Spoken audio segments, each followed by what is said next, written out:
কষ্ট করে দলিল লেখকের সাথে যে দলিল বানিয়ে নিয়ে আসছি।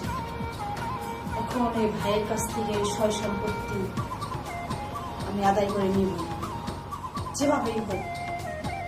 তার জন্য যদি আমার জীবন যৌবন সব উজাড় করে দিতে হয় তাও আমি দেব, কিন্তু আমার এই বিশাল সয় সম্পত্তি চাই চাই।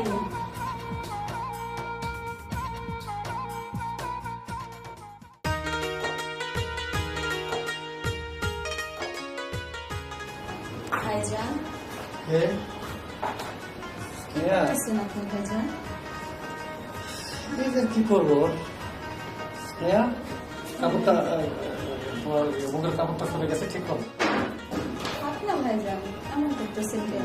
এমনিতেই বলো, আমি ভালো আছি। ভাবলাম যে আপনি একা একা সেরেছেন, তো না বললাম যে আপনার সাথে একটু সময় কাটাই। ঠিক আছে, আমি অফিসে তো কাজ কাম করতে পারি নাই, এই জন্য কিছু অফিসের কাজ কাম সারতেছি। তুমি এটা ঢাকো রাখ। তুমি এমন করতেছেন কেন ভাইজান? এখন কাজ করতে দাও আমাকে। কেমন কাজ করতেছেন আপনি? এটা কোনো কাজ হইল? অফিসে কাজ করতেছি, দেখতেছো না? অফিসের কাজ অফিসে করবেন, এখানে কেন? বাসায় কোনো কাজ নাই? তুমি আমাকে ভালো লাগতেছে না, তুমি এখন যাও। কেন ভালো লাগতেছে না ভাইজান? বলেন, কেন ভালো লাগতেছে না ভাইজান? কি করলে ভালো লাগবে বলেন না, বলেন না।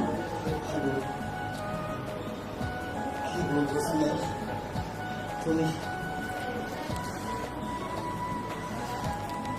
বলেন না ভাইজান, তোমাকে দেখে আপনি একা একা থাকেন। পাগল হয়ে যাচ্ছে। তুমি এত সুন্দর, তোমার চোখে জানা ছিল না। সত্যি ভাইজান, তাহলে আমারই কেন এড়িয়ে গেছে? আমি আমি জীবনে কখনো মায়া করিনি। ভালোবাসা কি জিনিস আমি কখনো বুঝিনি। আমি আপনাদের সব কিছু দিয়ে উজাড় করে দিলাম। আমি জীবনে কোনো নারীকে স্পর্শ করে দেখিনি। নারী ছেলে কেমন লাগে, তুমি প্রথম লাগে। এই জীবনের প্রতি কখনো মায়া মহব্বত কিছুই আমার ছিল না। শুধু আমার লোভ ছিল এই ধন সম্পদ কিভাবে বাড়ানো যাবে। ভাবিনি ভাবিনি বলতে আপনি কি করবেন যদি ভালোবাসায় যেখানে না থাকে? নাই, কোনো প্রয়োজন নাই। আজ থেকে আমার তোমাকে দরকার। শুনে তোমাকে দরকার, আমার তোমাকে দরকার। আমি আপনাকে সবকিছু দিয়ে ঘুরিয়ে রাখবো। তুমি তোমাকে ভরিয়ে দাও শুনিয়া, তোমাকে ভরিয়ে দাও। কিন্তু ভাইজান একটা শর্ত আছে ভাইজান, ছোট্ট একটা কাজ করে দিতে ভাইজান। একটা কেন, হাজারটা শর্ত তুমি আমাকে বলো। শুধু শুধু তোমাকে আমি চাই শুনিয়া, শুধু তোমাকে আমি চাই। তোমাকে পাগল করে দাও শুনিয়া, তোমাকে ছাড়া আমি বাঁচবো না শুনিয়া। আমিও ভাইজান, তোমাকে ছাড়া আমি বাঁচবো না শুনিয়া। কিন্তু ভাইজান আমার একটা কাজ করে দিতে হইব আপনার। ভাইজান আমার একটা ছোট্ট একটা কাজ করে দেন। কাজ? হ্যাঁ ভাইজান।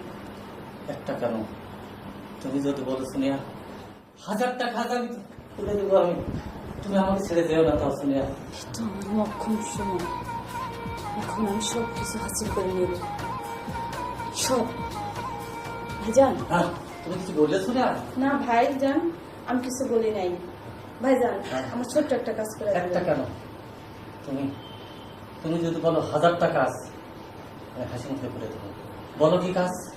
ভাইজান আমি একটা চাকরির জন্য কি করছি, তো সেটা আমার তো গার্জেন নাই, তো আপনি তো আমার গার্জেন, তো এই জায়গায় আপনার সিগনেচার লাগবে ভাইজান। ও আচ্ছা, তখন এগুলো করতে কোথায় দিতে হবে? ভাইজান এই জায়গায়।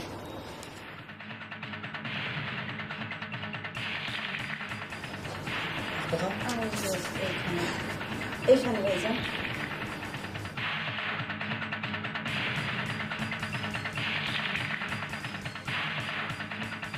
কোথায়?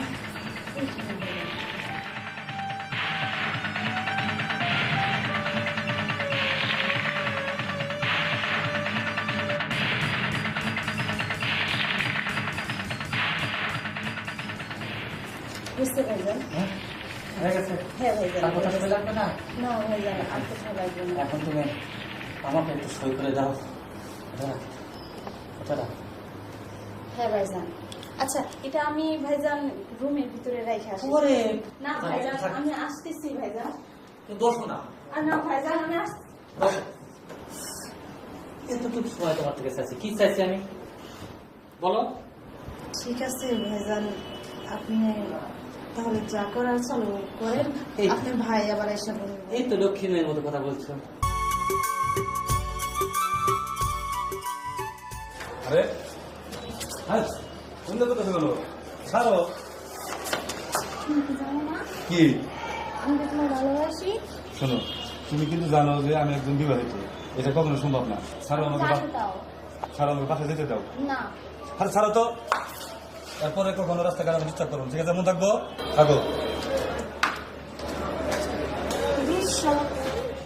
ভাইজান, তুই এই সময় হ্যাঁ ভাইজান, আমি যদি গেলে চুপ করে এরকম না আসতাম আমি, তাহলে তোমাদের দৃশ্যটা আমি দেখতে পারতাম না। কি বলতে চাস তুই? আমি কি বলতে চাই তুমি ভাইজান ভালো করে জানো। তুই এখন ঘরে যা, রেস্ট কর, যা। ওই হারামজাদি,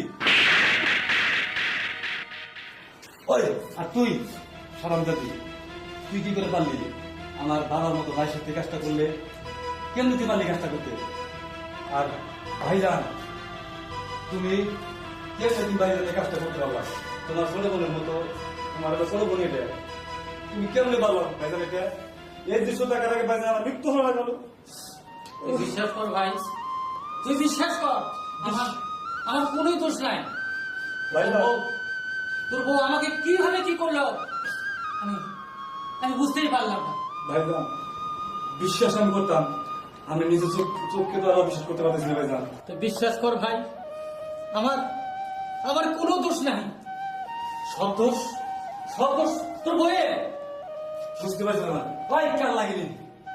শেষমেশ তুই আমার বাবার মতো ভাইয়ের সাথে তুই কাজটা করতে পারলি। সে ভাইজান আমাকে ছোটবেলার থেকে তিল করে এত বড় করছে, তুই সেই ভাইজানের সাথে এই কাজটা করতে পারলি কেমনে? কোনো বুদ্ধি আমার ভাইয়ের সাথে তুই ছি, কার লাগেনি? তোর সাথে কথা বলতে আমার ঘৃণা করতেছে। চুপ করো, একটা কথা বলবা না। এই সয় সম্পত্তি তোমার ভাইয়ের নামে ছিল, তোমার কি ছিল? তোমার ছিল কিছু? কিচ্ছু ছিল না। 10টা টাকার জন্য তোমার ভাইয়ের কাছে হাত পাততে নিত, তুমি পাতো নাই? সেটা আমার সহ্য হয় না, সহ্য হয় না। তার সন্তান নাই, স্ত্রী নাই, সে সয় সম্পত্তি দিয়ে কি করবো? শোন সেই- শোন, কার লাগেনি? তুই বুঝতে পারলি কিছু? ভাইজানের তার কিছু আছে। 2 দিন আগের পরে ওই কার লাগেনি, এগুলো তুই আর আমি তো ভোগ করতে লাগলে। ভাইজানের কতদিন, তাই বলে তুই ভাইজানের সাথে এত বড় সিটিংবাজি করতে পারলি তুই, তাও আমার বড় ভাইয়ের সাথে? ছি! তুমি চুপ করো, একটা কথা বলবা না। 10টা টাকার দরকার হলে ওনার কাছ থেকে হাত পেতে নিতে হয়, ফুকুনির মতো হাত পেতে নিতে হয়। তাই আমি ছলে কলে কৌশলে আমার দেহ দিয়ে এই বিশাল সয় সম্পত্তি এই দলিলে লিখে নিচ্ছি। সেটা তোমার আমার ভালোর জন্য। সোনিয়া, এসব কি বলছো তুমি? চুপ! একটা কথা বলা যাব না। আমার সাথে গলা বাজে কথা বলা নিষেধ। আর যদি 2 ভাই 2 বেশি বাড়াবাড়ি করো আমার সাথে, তাহলে ঘাট ধাক্কা দিয়ে বাড়ি থেকে আমি বের করে দেব। আর আজ থেকে এই সয় সম্পত্তি আমার, শুধুই আমার। এখানে আমি শুধু রাজত্ব করব, আর কেউ না। ভুল, চরম ভুল আমি করছি। বিশ্বাস করে, এই নারী রূপী কাল নাগরিকে বিশ্বাস করে আমি চরম ভুল করছি। যা আমার এই বিশাল সম্পদ সবকিছু দিয়েও আমার শেষ করতে। বাইরে এই কাল নাগরিকে নিয়ে জীবনে তুই সুখী হতে পারবি না। এখনো সময় আছে, এই বাড়িতে আর 1 মুহূর্ত না।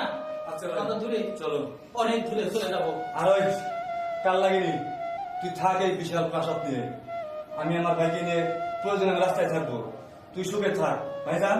চলো ভাই। চলো ভাইজান। চল।